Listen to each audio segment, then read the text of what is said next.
Hi, everyone. I hope you're all doing well. As you can see by some of the things in my background is the holiday season. So I hope you're all starting to have a nice holiday season for whatever that means for you.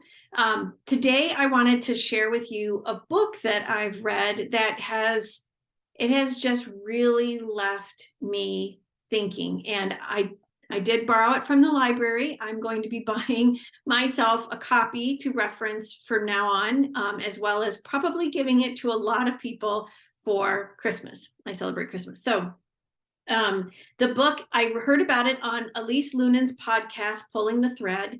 It is called The 7 Circles, Indigenous Teachings for Living Well. It is by, I hope Chelsea Luger and Tosh Collins, and I hope I pronounced their names correctly. I know that as a white woman raised in the Midwest of the United States, I know that I will get a lot of things wrong, and this is probably, at least understanding in talking even to this book, I'm going to get things wrong.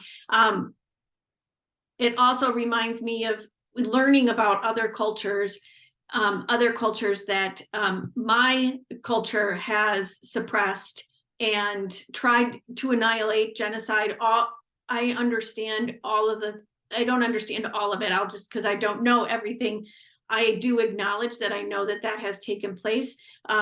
Also in reading, not to tie the two because they're very different things, but there are some intertwinedness to see. I'm going to get it wrong.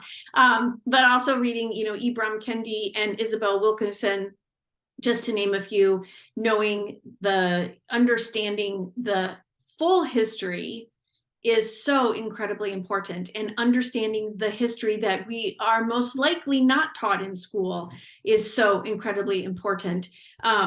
And this book I can tell you, is no different. The thing that I think was really amazed about in this book, some of the history I am familiar with, some of it I was not, that many Indigenous people were not allowed to speak their languages until very recently, which is really shocking to me.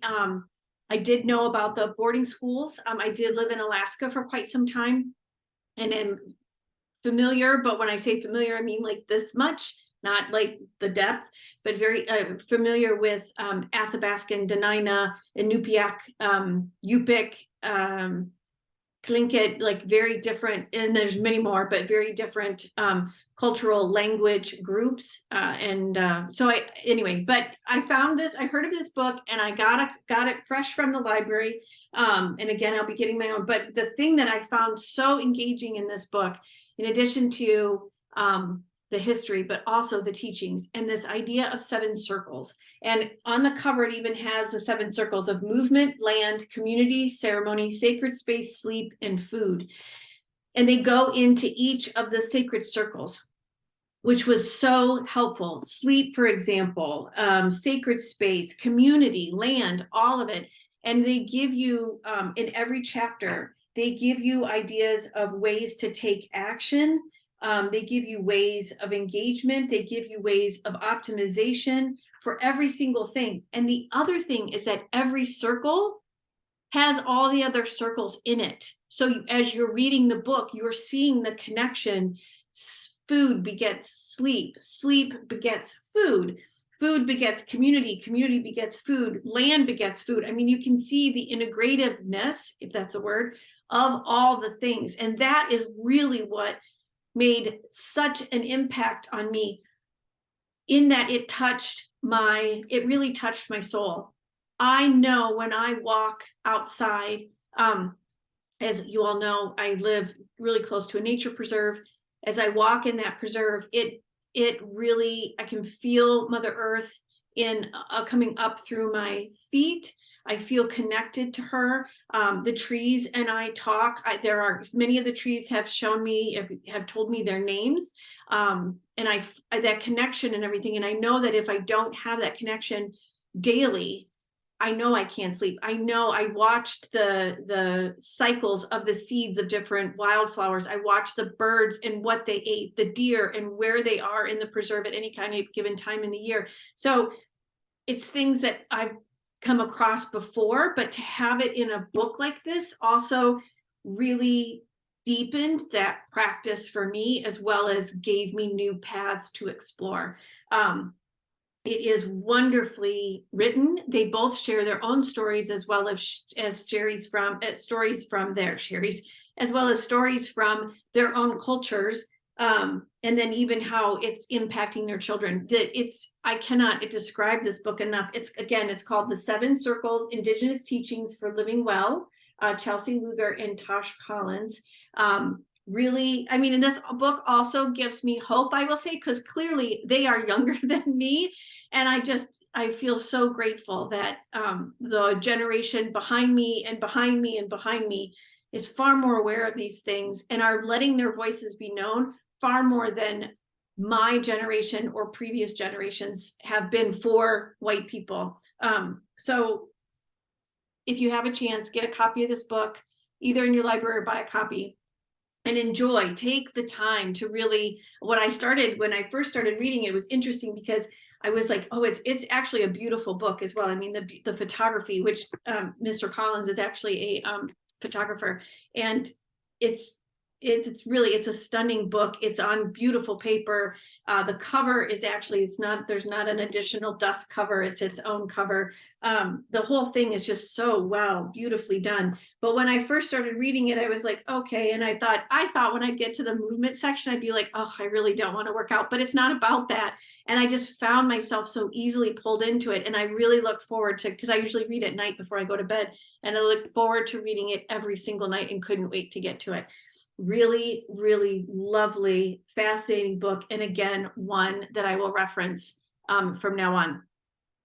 One thing that I learned, I learned a lot, but another thing that I learned is when we lived in Alaska, my husband and I were exposed to consistent land acknowledgements wherever we went. So before something took place at the Performing Arts Center, before we had a meeting for any type of client, before we had larger gatherings, there is actually in Anchorage, there is a community center. I guess they hold concerts there too, called the Denina Center, acknowledging that it is built on the land from the Denina people originally inhabited.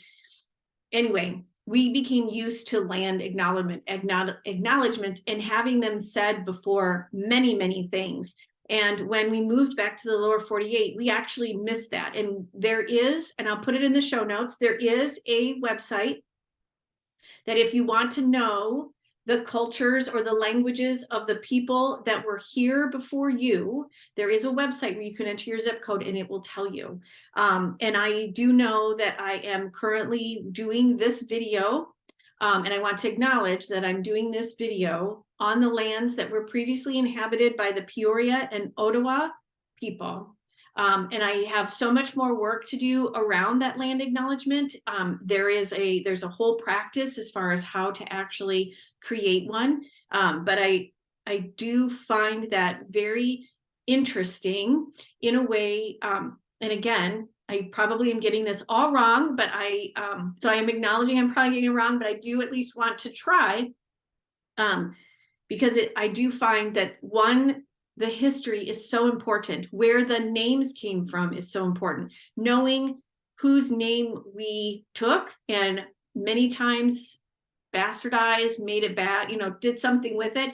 But being able to go back to where things began, I find that absolutely fascinating. And I also find it interesting because in working with animals as an animal communicator and working with spirit guides as an intuitive coach, I find that understanding where we came from, what certain cultures did to other cultures, peeling back those onions really makes our time here as a human that much more impactful and meaningful. It helps us connect. The animals and the guides all want us to connect to our true selves, connect to one another, and connect to something greater and higher than ourselves. I call that the divine. Other people call it other things. This book, because of this is how that connection is the crux of how Indigenous people have always lived. And I feel like that's something that our culture, white European culture, has lost, and or pushed away, and or buried, and or just, I don't know why. I don't know why we felt we had to do that. When I study the mystics like Hildegard of Bingen or Saint Francis of Assisi, that connection, they had it, they understood it, and somehow we decided we weren't going to follow that anymore, and that it was that we felt for some reason we were better than that. And that part has always interested me, even as a little girl sitting in mass, Catholic mass, trying to follow along in the homily and realizing, wait a minute, some of this does not make any sense whatsoever. In fact, what he just said, the priest, just completely is incongruous with what he said 5 minutes ago. So it just, the whole thing is just interesting. So another good read, another good option for everybody, The Seven Circles, Chelsea Luger and Tosh Collins. I will put a link to it in my show notes. And if you have any other book recommendations, please feel free to share them with me. With the last video on books, I did get some feedback on some new books. So those are in my library cart, because I do try to honor the library. But if you have any comments or questions about this book, please let me know. It's a fascinating, and really, it just really hits me like all through here. A lot of work to do, and a lot of conversations to be had amongst people of the white European culture, so that we can understand what all we did, and how we can, to some degree, find our way back. And I say to some degree because I don't know what all that means. So anyway, I do hope you all have a wonderful week. I hope you have a great time reading. And if you have a chance and pick this book up, please let me know what you think. And I'll be talking to you soon. Thank you so much for being here.